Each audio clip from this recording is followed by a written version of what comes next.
Okay well बेटा, बात हो रही थी इक्विलिब्रियम प्राइस की, इक्विलिब्रियम क्वांटिटीज़ की और इक्विलिब्रियम पॉइंट की। अब इनकी डेफिनेशंस आपने खुद लिखनी है, मैं यहाँ पे डिक्टेट कर रहा हूँ, आप लोग ना लिख लीजिएगा। इक्विलिब्रियम प्राइस किसको कहते हैं? The price at which the equilibrium quantities, या आप कहें the price at which the demand and supply are equal to each other is called equilibrium price. ये बेटा हो गया। सेकेंडली होता है कि what is the equilibrium point, ये वाला सीधी सीधी बात है। सप्लाई और कर्व, डिमांड कर्व जहाँ पे आपस में बराबर हो जाएंगे वो इक्विलिब्रियम। अब इक्विलिब्रियम पॉइंट की डेफिनेशन ये बनेगी, the point at which the demand and supply are equal to each other, that is called equilibrium point. तो ये है बेटा। और इक्विलिब्रियम क्वांटिटीज़ की डेफिनेशन भी वही है, the quantities at which demand and supply are equal to each other, those are called the equilibrium quantities. So these were the definitions. अब आते हैं बेटा हम नेक्स्ट इसके ऊपर कि इनको हम थोड़ी सी एक्सप्लेनेशन मज़ीद करते हैं।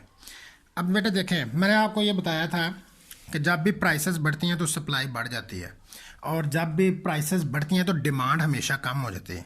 अब बेटा ये देखें, ये जो इक्विलिब्रियम प्राइस होती है ना, इसके ऊपर ऑलवेज याद रखना है डिमांड और सप्लाई आपस में बराबर होंगे। अगर आप टेबल में देखें ना तो ये देखें, ये इक्विलिब्रियम प्राइस है पी बार। इस पी बार के ऊपर ये देखें, ये डिमांड और सप्लाई आपस में दोनों क्या हैं, बराबर है। यहाँ पे टेबल में ये दोनों इक्विलिब्रियम क्वांटिटीज़ हैं और ये इक्विलिब्रियम प्राइस है। अच्छा, अब बेटे हम देखते हैं कि अगर प्राइसेस बढ़ जाती हैं तो क्या इफ़ेक्ट्स आते हैं उसके। अब आप देखें, हम सपोज करते हैं कि प्राइस 300 से बढ़कर 400 हो गई है। अब बेटा जब प्राइस 400 होती है ना तो उसका इफ़ेक्ट आता है। आपको पता होगा जब भी चीज़ें महंगी होती हैं तो डिमांड हमेशा कम हो जाती है, और जब भी प्राइसेस बढ़ती हैं तो उनकी सप्लाई बढ़ जाती है। सप्लाई बढ़ने का मतलब ये होता है कि लोग ज़्यादा चीज़ें सेल करने के लिए विलिंग हैं। अब देखें, प्राइसेस बढ़ गई तो आपकी डिमांड पहले यहाँ पे 300 थी। अब देखें इस 400 पे ये डिमांड कर्व को हम जाके इंटरसेक्ट कर रहे हैं। अब देखना है हमने डिमांड कितनी है। अब यहाँ से नीचे आएंगे तो वो डिमांड आपकी कितनी बन रही है, 20,000। और इस 400 पे आप अगर सप्लाई देखना चाहें तो इसको इस 400 पे सप्लाई कर्व तक जाएं, ये सप्लाई कर्व है। इस पे आप देखें अब सप्लाई कितनी है, 40,000। इस मीन्स के जब प्राइसेस बढ़ती हैं तो सप्लाई में इजाफा हो जाता है और डिमांड में क्या हो जाती है, कमी हो जाती है। सो बेटा यहाँ से लेके पॉइंट दिस फ्राम दिस, इसका कोई नाम रख लें, फ्राम ए टू बी, ये जो एरिया है इसको कहते हैं बेटा surplus.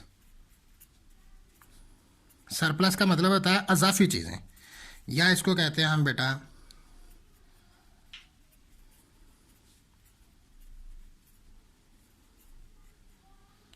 Excess supply. Excess supply का मतलब होता है अजाफी सप्लाई, यानी प्राइसेस बढ़ने से मार्केट में चीज़ें ज़्यादा आ गई हैं लेकिन डिमांड कम है। अब चीज़ें क्या हो रही हैं, बल्क में पड़ी हुई हैं, ज़्यादा मकदार में पड़ी हुई हैं। अब बेटा जब उसको इस तरह होता है ना इस सिचुएशन में, तो ये वाली सिचुएशन ज़्यादा देर स्टेबल नहीं रहती। उसमें क्या होता है बेटा, अब देखें जब भी प्राइसेस बढ़ जाएंगी, चीज़ें महंगी हो जाएंगी, लेकिन दुकानदार चीज़ें ज़्यादा बेचेंगे तो लोग जब ख़रीदेंगे नहीं तो जो मार्केट में चीज़ें पड़ी होंगी वो ज़ाया होना शुरू हो जाएंगी। फिर वो आपने जो लफ्ज़ सुना ना, सेल्स का कॉन्सेप्ट आता है कि लोगों ने सेल लगा दी है, तो फिर वो लोग सेल लगाएंगे।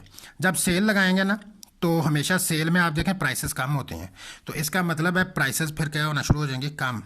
उसका इफ़ेक्ट क्या आएगा बेटा, उसका इफ़ेक्ट बेटा ये आएगा, जब प्राइसेस कम होनी शुरू हो जाएगी ये डिमांड जो है ना ये बढ़नी शुरू हो जाएगी।